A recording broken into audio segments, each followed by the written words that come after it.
बिस्मिल्लाहिर्रहमानिर्रहीम, अस्सलाम वालेकुम। मैं मौजूद हूँ गार्डन वेस्ट के इलाके के अंदर। यहाँ मेरे पीछे देख रहा हूँ कब में ये थारू लाइन का इलाका है। कदीम ज़माने की बिल्डिंगें, कदीम ज़माने के घर यहाँ मौजूद हैं। जो ब्रिटिश के दौर हुआ करता था उस ज़माने के यहाँ पे घर मौजूद हैं। यहाँ 20-22 साल के बाद तरक्याती काम का आगाज़ हुआ। यहाँ के जो 20 साल पहले यहाँ के मुंतखब MNA थे मोहम्मद हुसैन मेहंदी, उन्होंने यहाँ पे काम करवाया। उसके बाद आज जाकर यहाँ पे तरक्याती काम का आगाज़ हुआ।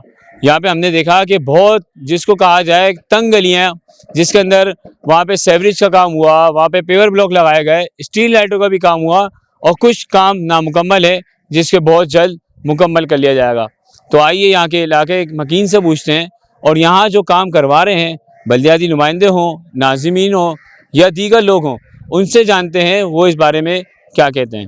मेरा नाम अजीज़ अहमद लासी है और ये जो काम हो रहा है तकरीबन आज से 25-30 साल पहले काम हुआ था। उसके बाद यहाँ पे कोई काम नहीं हुआ था। ये हमारे टाउन चेयरमैन जो हैं रिजवान अब्दुल समी साहब, उसने ये इसका अप्रूवल लिया है और यहाँ आए भी थे 2 मरतबा, विज़िट भी करके गए, देख के भी गए, वादा भी करके गए थे और उसके वादे के मुताबिक सारा काम हो रहा है। इंशाल्लाह बहुत अच्छा काम हो रहा है। ये अब तक कितनी गलियाँ तामीर कर चुके हैं? अब तक तकरीबन 7-8 गलियां हम तामीर कर चुके हैं। तकरीबन ये आप समझ लें कि 2002-3 में जब मोहम्मद हुसैन मेहंदी साहब यहाँ MNA थे तो उन्होंने अपने फ़ंड से यहाँ पे काफ़ी काम करवाया था, CC फ्लोरिंग वगैरह गलियों की।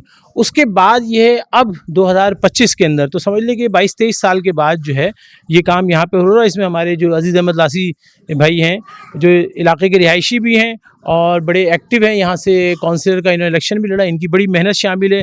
टाउन चेयरमैन जिन्हें टाउन रिजवान अब्दुल समी साहब को कई दफ़ा यहाँ लेकर आया, उन्होंने विज़िट किया और रिजवान अब्दुल समी साहब के हम तमाम लोग बेहद मशकूर हैं कि उन्होंने खुसूसी हिदायत की यहाँ पे। और तकरीबन 22-23 साल के बाद जो है ये अल्हम्दुलिल्लाह लाइनें भी डल रही हैं, सीवरेज लाइन भी तब्दील हो रही है सारी, और उसके बाद पेवर का काम भी साथ साथ शुरू हो चुका है। जी हाँ, असल में बात ये है कि ये इलाका जो है ना बहुत कदीम इलाका है, पाकिस्तान बनने से पहले का इलाका है। इनके डॉक्यूमेंट्स भी यहाँ के देखे हुए हैं तो अंग्रेज़ों के दौर के डॉक्यूमेंट्स यहाँ मौजूद हैं।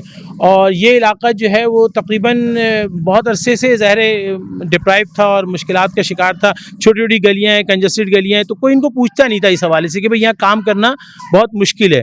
लेकिन मैं समझता हूँ कि टाउन चेयरमैन और हमारे जो काउंसिलर हैं साजिद जिलानी भाई, इन सब की मेहनतें शामिल है, अजीज़ अहमद लासी भाई की, कि इन्होंने टाउन चेयरमैन को भी ये बावर करवाया कि नहीं इन जगहों पे हमें काम करना है, क्योंकि इन्हीं हालात के अंदर ये लोग रह रहे हैं, तो इसी फैसिलिटेट करना है इन्हीं हालात में। तो वो छोटी छोटी जो बिल्कुल तंग और तारीक गलियाँ हैं उसके अंदर भी सीवरेज लाइन की तनसीब का और पेवर लगाने का काम अल्हम्दुलिल्लाह किया गया है। एक अरसा दराज से यहाँ जो सीवरेज के बहुत मामला थे, गलियों की बहुत खस्ता हालत थी, तो यहाँ के लोग हमें मुसलसल कंप्लेन करते थे सीवरेज के हवाले से और गलियों की कारपेटिंग और उसकी रिपेयरिंग के हवाले से। तो हमने टाउन में रब्ता किया और अल्हम्दुलिल्लाह अब जो है काम यहाँ स्टार्ट हो गया, अभी भी चल रहा है। कोई मेरे ख्याल 20-22 दिन हो चुके हैं। 150 से ज़्यादा पाइप हम जो है यहाँ तब्दील कर चुके हैं और मुख्तलिफ गलियों में पेवर का काम भी हो चुका है और जो रिमेनिंग गलियाँ उनमें मज़ीद पेवर का काम अभी जारी है और इंशाल्लाह होगा। आप देखेंगे हफ्ता 10 दिन 15 दिन लगेंगे, इंशाल्लाह ये पूरा थारू लाइन का इलाका हम जो है इसको क्लियर कर देंगे। पेवरिंग का काम भी कंप्लीट हो जाएगा और जो है सीवरेज का तकरीबन हो गया है। और हाँ, स्ट्रीट लाइट्स हमने कुछ इसमें लगा दी, लेकिन अभी कुछ बाकी लगा नहीं। जब ये पेवर का काम कंप्लीट हो जाएगा उसके बाद हम स्ट्रीट लाइट्स भी लगाएंगे इंशाल्लाह और एक खूबसूरत मॉडल महल्ले के तौर पर इस हम इलाके को तैयार करेंगे।